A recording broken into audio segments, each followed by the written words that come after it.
BJP high command ಭೇಟಿಗೆ ಸಜ್ಜಾಗಿದ್ದಾರೆ Kumaraswamy. BJP ರಾಷ್ಟ್ರೀಯ ಅಧ್ಯಕ್ಷ ನಿತಿನ್ ನಬೀನ್ ಕೇಂದ್ರ ಗೃಹ ಸಚಿವ ಅಮಿತ್ ಶಾ ಭೇಟಿಯಾಗಲು ತಯಾರಿಯನ್ನ ಮಾಡಿಕೊಳ್ತಾ ಇದ್ದಾರೆ ಕೇಂದ್ರ ಸಚಿವ ಕುಮಾರಸ್ವಾಮಿ. ಕಾರಣ ಏನು? ಇತ್ತೀಚೆಗಷ್ಟೇ ನಡೆದಂತ ಚುನಾವಣೆಯಲ್ಲಿ ಬಿಜೆಪಿ ಶಾಸಕರ ಅಡ್ಡಮತದಾನ ವಿಚಾರ.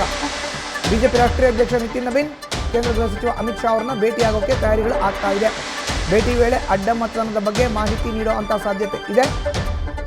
ಪಕ್ಷದ್ರೋಹ ಮಾಡಿದವರ ಮೇಲೆ ಕಠಿಣ ಕ್ರಮ ಕೈಗೊಳ್ಳಿ. ಬಹಿರಂಗವಾಗಿ ಕೆಲ ಶಾಸಕರಿಂದ ಪಕ್ಷದ ವಿರುದ್ಧ ಹೆಜ್ಜೆಯನ್ನು ಇಡಲಾಗಿದೆ. ಈಗಿನಿಂದಲೇ ಪಕ್ಷದ ಅಸಮಾಧಾನಿತರನ್ನ ಮನವೊಲಿಸಿ ಮುಂಬರುವಂತಹ ಚುನಾವಣೆಗೆ ತೊಂದರೆ ಆಗತ್ತೆ ಅಂತ ಎಚ್ಚರಿಕೆಯನ್ನು ಕುಮಾರಸ್ವಾಮಿ ನೀಡಕ್ಕೆ ಮುಂದಾಗಿದ್ದಾರೆ. ಬಿಜೆಪಿ ಹೈಕಮಾಂಡ್ ಜೊತೆ ಚರ್ಚೆಗೆ ಎಚ್.ಡಿ. ಕುಮಾರಸ್ವಾಮಿ ಸಜ್ಜಾಗಿದ್ದಾರೆ.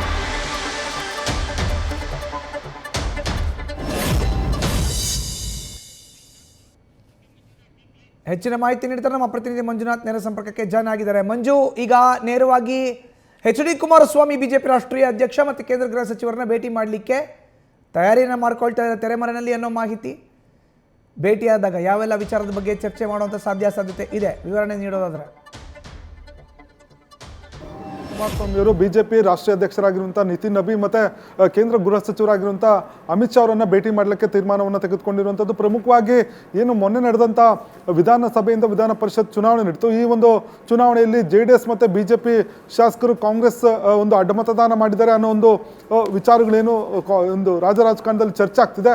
ಈ ಹಿನ್ನೆಲೆಯಲ್ಲಿ ಕುಮಾರಸ್ವಾಮಿಯವರು ಹೈಕಮಾಂಡ್ ನಾಯಕರನ್ನು ಭೇಟಿ ಮಾಡಿ ರಾಜ್ಯದಲ್ಲಿ ಯಾಕೆ ಒಂದು ಈ ಅಡ್ಡಮತದಾನ ಆಯಿತು ಅನ್ನೋದ್ರ ಬಗ್ಗೆ ಸಂಪೂರ್ಣವಾದಂಥ ವಿವರವನ್ನು ಕೊಡಲಿಕ್ಕೆ ತೀರ್ಮಾನವನ್ನು ತೆಗೆದುಕೊಂಡಿರುವಂಥದ್ದು. ಪ್ರಮುಖವಾಗಿ ಕಾಂಗ್ರೆಸ್ ಸರ್ಕಾರ ಶಾಸಕರನ್ನ ಅನುದಾನದ ವಿಚಾರವಾಗಿ ಟಾರ್ಗೆಟ್ ಮಾಡ್ತಾ ಇದೆ ಅನ್ನೋದು ಒಂದು ಏನು ಆರೋಪ, ಜೊತೆಗೆ ಆಮಿಷಗಳನ್ನು ಕೂಡ ಇಟ್ಟಿದ್ದೆ ಅನ್ನೋ ಒಂದು ಅಂದರೆ ಆಮಿಷಗಳನ್ನು ಕೂಡ ಶಾಸಕರಿಗೆ ಒಡ್ಡಿದ್ದಾರೆ ಅನ್ನೋ ಒಂದು ಮಾಹಿತಿ ಕೂಡ ಹೈಕಮಾಂಡ್ ನಾಯಕರಿಗೆ ನೀಡುವಂಥದ್ದು. ಜೊತೆಗೆ ಬಿಜೆಪಿಯಲ್ಲಿರುವಂಥ ಅಸಮಾಧಾನ ಏನಿದೆ ಇದು ಎರಡು ಪಕ್ಷಗಳ ಅಭ್ಯರ್ಥಿಗಳು ಕೂಡ ಹೊಡೆತ ಬಿದ್ದಿದೆ. ಜೊತೆಗೆ ಏನು ಅಡ್ಡಮತದಾನವನ್ನು ಕೂಡ ಮಾಡಿದ್ದಾರೆ. ಜೊತೆಗೆ ಶಾಸಕರು ಕೂಡ ಬಹಿರಂಗವಾಗಿ ಒಂದಷ್ಟು ಆರೋಪಗಳನ್ನು ಅಂದರೆ ಪರಸ್ಪರ ಆರೋಪಗಳನ್ನು ಮಾಡ್ತಾ ಇದ್ದಾರೆ. ಜೊತೆಗೆ ಪಕ್ಷದಲ್ಲಿ ಯಾವುದೇ ರೀತಿಯ ಒಂದು ಒಗ್ಗಟ್ಟಿಲ್ಲ. ಹಾಗಾಗಿ ಇವೆಲ್ಲವನ್ನು ಕೂಡ ಸರಿಪಡಿಸಬೇಕು ಅನ್ನೋ ನಿಟ್ಟಿನಲ್ಲಿ ಸಲಹೆ ಕೊಡಲಿಕ್ಕೆ ಕುಮಾರಸ್ವಾಮಿ ಅವರು ಭೇಟಿ ಮಾಡ್ತಾರೆ ಅನ್ನೋ ಒಂದು ಮಾಹಿತಿ ಲಭ್ಯ ಆಗಿರುವಂಥದ್ದು. ಅದರಲ್ಲೂ ಕೂಡ 2028ರ ಚುನಾವಣೆ ದೃಷ್ಟಿಯಿಂದ ರಾಜ್ಯದಲ್ಲಿರುವಂಥ ಬಿಜೆಪಿ ನಾಯಕರಲ್ಲಿರುವಂಥ ಭಿನ್ನಮತ ಏನಿದೆ, ಅಸಮಾಧಾನ ಏನಿದೆ, ಅದನ್ನು ಸರಿಪಡಿಸಬೇಕು. ಇಲ್ಲದೇ ಇದ್ದರೆ ಅದು ಮುಂದಿನ ಚುನಾವಣೆಗಳಲ್ಲಿ ಕೂಡ ಸಾಕಷ್ಟು ಎಫೆಕ್ಟ್ ಆಗುತ್ತೆ. ಆ ನಿಟ್ಟಿನಲ್ಲಿ ತಾವು ಕೂಡ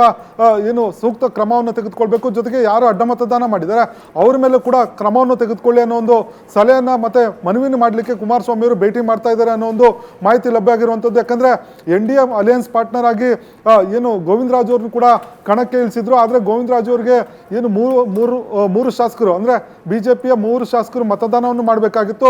ಆ 3 ಶಾಸಕರು ಯಾರು ಕೂಡ ಮತದಾನ ಮಾಡಿಲ್ಲ. ಹಾಗಾಗಿ ಏನು ಕಾಂಗ್ರೆಸ್ ವಿರುದ್ಧ ಒಂದು 5ನೇ ಅಭ್ಯರ್ಥಿ ವಿರುದ್ಧ ಒಂದು ಅಭ್ಯರ್ಥಿ ಹಾಕಿದ್ರು. ಅದು ಎಲ್ಲ ಒಂದು ಕಡೆ ಈಗ JDS ಬಿಜೆಪಿಗೆ ಹಿನ್ನಡೆ ಆಗಿರುವಂಥದ್ದು. ಅದು ಎರಡು ಪಕ್ಷಗಳು ಕೂಡ ಭವಿಷ್ಯದ ದೃಷ್ಟಿಯಿಂದ ಸಾಕಷ್ಟು ಆತಂಕವನ್ನು ಕೂಡ ಮೂಡಿಸಿರುವಂಥದ್ದು. ಹಾಗಾಗಿ ಹೈಕಮಾಂಡ್ ನಾಯಕರನ್ನು ಭೇಟಿ ಮಾಡಿ ಯಾವೆಲ್ಲ ವಿಚಾರಗಳಿಗೆ ಅಡ್ಡಮತದಾನ ಆಗಿದೆ, ಯಾರಿಂದ ಆಗಿದೆ ಅನ್ನೋದ್ರ ಬಗ್ಗೆ ಕೂಡ ಸ್ಪಷ್ಟವಾದಂಥ ಮಾಹಿತಿಯನ್ನು ನೀಡುವಂಥದ್ದು. ಜೊತೆಗೆ ಏನು ಅಭ್ಯರ್ಥಿಯ ಕಣಕ್ಕಿಳಿಸಿದ ಬಳಿಕ ಬಿಜೆಪಿ ನಾಯಕರು ತಮ್ಮ ಜೊತೆ ಯಾವುದೇ ರೀತಿಯ ಚರ್ಚೆ ಮಾಡಿಲ್ಲ. ಜೊತೆಗೆ ಅಭ್ಯರ್ಥಿಗೆ ಯಾರು ಮತಗಳನ್ನು ಹಾಕ್ತಾ ಇದ್ದಾರೆ ಅನ್ನೋದ್ರ ಬಗ್ಗೆ ಕೂಡ ಮಾಹಿತಿ ನೀಡಿಲ್ಲ. ಎಲ್ಲೋ ಒಂದು ಕಡೆ ಎಡವಟ್ಟುಗಳ ಮೇಲೆ ಎಡವಟ್ಟುಗಳು ಮಾಡಿದ್ದಾರೆ. ಹಾಗಾಗಿ ಎಲ್ಲವನ್ನು ಕೂಡ ಹೈಕಮಾಂಡ್ ಗಮನಕ್ಕೆ ತಂದು ಎಲ್ಲದಕ್ಕೂ ಕೂಡ ಬ್ರೇಕ್ ಹಾಕುವ ನಿಟ್ಟಿನಲ್ಲಿ ಕುಮಾರಸ್ವಾಮಿ ಅವರು ಮುಂದಾಗಿರುವಂಥದ್ದು. ಮಧುಸೂದನ್, ಧನ್ಯವಾದ ಮಂಜುನಾಥ್ ನಿಮ್ಮ ಮಾಹಿತಿಗೆ.